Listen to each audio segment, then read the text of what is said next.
Good evening, everybody. We're going to be discussing today. We are going to be discussing some of the upcoming pattern and also some information that we'd like to discuss a little bit about. I guess some of those heat waves that we're going to be expecting across the Northeast, as well as some of those colder air outbreaks that we're going to expect across much of early October. So it's a very dynamic pattern that we're expecting across much of the eastern half of the country for the next couple of weeks. And so we're going to break it down for you guys in this video. So right now we're looking at the GFS, the Global Forecast System. This is one of the many computer models that we can use. And I'm just gonna, move it forward in 24-hour increments. The local time is for the Eastern time, so you can just convert that to whatever time zone you are in. It's in the upper right-hand corner of the screen. So moving forward, you can see that we've got some precipitation across the northeastern portion of the country. Tomorrow, 2 p.m., 8 p.m. Precipitation is definitely still there. Pretty heavy in nature, actually, as you get towards tomorrow night. You've also got some storminess across the northwest, a little bit of and then you can also see the jet stream is like a big ridge over the north central United States. I'll zoom into that later a little bit more, but as you can see, it looks pretty warm. We're moving on a little bit. You see it's a low pressure system. It kind of slides offshore, high pressure builds, and we kind of get into a warmer and drier spell across the east. And then we get a large storm that moves across north central part of the country, may produce some severe thunderstorms, and that continues to move on northward.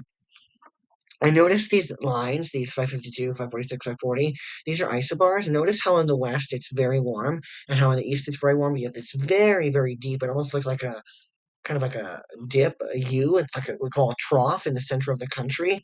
And notice how a storm forms on the bottom of that trough, moves northeast, and notice how that trough then starts digging into the northeastern United States. And that 540 line is the freezing temperatures.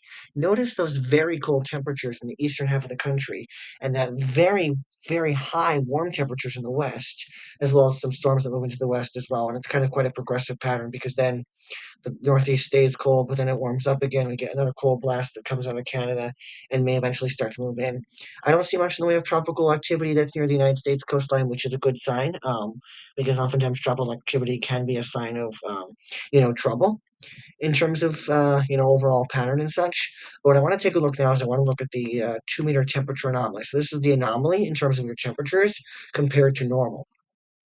I noticed as of today very warm temperatures across the central United States, a little bit into the east as well. Maybe some average temperatures across the east coast, very cold in the northwest. But look what happens if I move it on 36 hours. Look at that heat that builds across the central United States and that deep, deep purple, that cold temperatures out west. That's indicative of very strong negative PNA with those very warm temperatures in the east. That is what we call a ridge. That's a very strong ridge in the east. And that's what we were seeing on that pattern earlier. But if I take that out a few more days, notice how that ridge starts to break down. We get that cold air and it moves into the eastern United States fairly rapidly, actually. New England gets a little bit warmer, but notice those big pockets of cold air. This is by the time you get to Monday, October 9th, so this is 10 days from now. But notice very warm temperatures for the entire western United States, and really much of the eastern half of the country is seeing below average temperatures by that point. And that just lasts and continues to linger, and that negative, a positive PNA rather, and we get a little bit of a reversal of the pattern where it starts to get a little bit more confused. We get another little cold blast in the east, but also cold blast in the west, and overall the model looks a little bit confused at that point, which isn't terribly uncommon because you often see that in terms of longer range forecasts that the models don't always agree with each other. I do want to take a look now at what those actually temperatures are going to look like, but I also want to put a particular focus on the northeastern United States. We're going to go back to our 0. So this is as of, actually, yeah, this is 2 p.m. September 28th. We're going to go hour 6. There we go. 8 p.m. So this is tonight. Notice how tonight, pretty cool temperatures across the Northeast, but notice that significant rebound. Look at those warm temperatures that we're seeing on Sunday. And then Monday as well. Tuesday, very warm temperatures. Wednesday, same thing. Thursday, we start to get some cooling weather that starts to move in from the west. And by the time we get to Saturday, next Saturday, oof, that looks lovely. And we even start to see some pockets of, frost and freezes.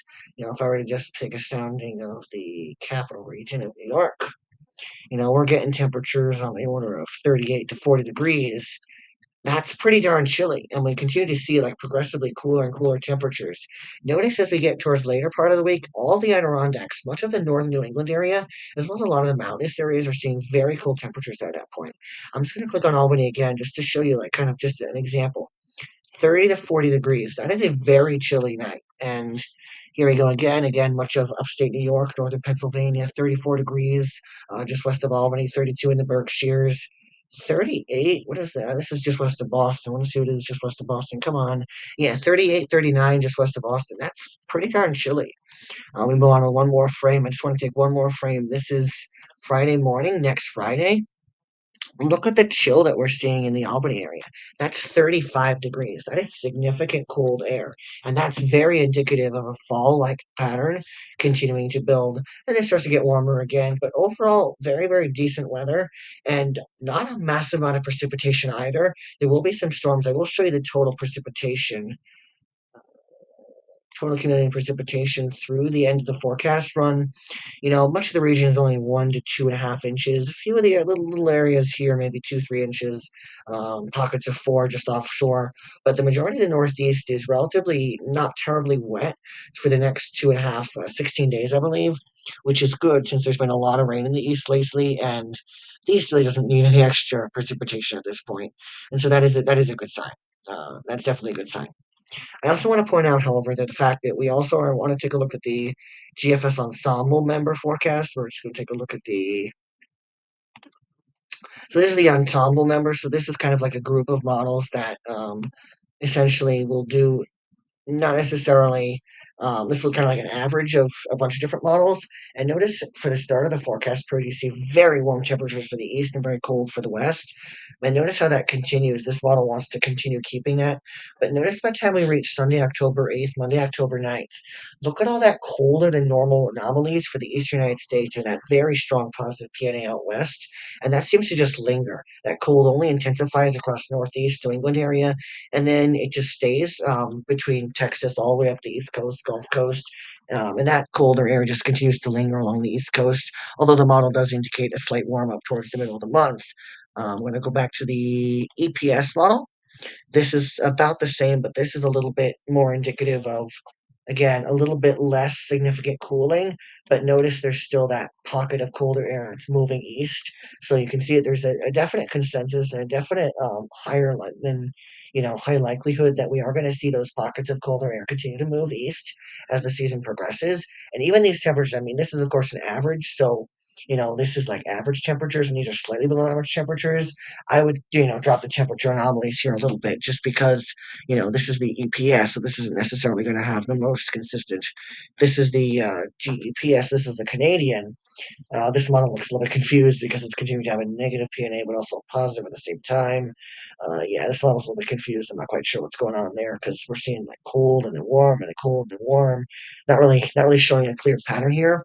But overall, I'm seeing cold in the east, warm in the west in the longer term. I want to take a look at the CFS weekly. So this is for next week, 5th of October to the 12th. And notice how, yeah, this is a warm bias model, but it's also showing that actually, these whites, these yellows, these are very, very close to average temperatures. It's showing that this is a very typical El Nino pattern with the coolest temperature anomalies centered over New England straight down the East Coast. I also want to look a little bit at the monthly. So this is for October and this is for November, December, January. Notice how, again, this model is a little bit confused because it's obviously not CanSips. Yeah, this is the CanSips model. This is a slightly more reliable. I want to go back a little bit. This is October. Notice a little bit warmer than average, but again, very, very minor. And just a preview of winter. This is, of course, January, February, March. Definitely some cooler temperatures on the way for the east, which is definitely anticipated for the winter. And you can check out my winter forecast where I break that down in a little bit more detail. CanSips. Take a look at the CFS Monthly. The CFS Monthly kind of has a bit of a torch going on, torch pattern, which I don't particularly agree with. I think it's a little bit overstated in terms of the temperatures. In terms of the Atlantic, we have Tropical Storm Philippe, which doesn't look to be affecting much in the way of land, maybe just some rain for the Caribbean. And then Rena, no land impacts. straight out to sea. So other than that, the pattern looks pretty quiet across the contiguous U.S. There's going to be obviously some storms across the central part of the United States, but for the next 7 to 10 days, other than that rain this weekend, the Northeast looks pretty dry. By next Friday, we could see a storm and then a potential pocket of cooler air moving in, which should be welcome after this coming week's warm weather. I hope you've enjoyed today's video, and I'll see you on the next one. Bye for now.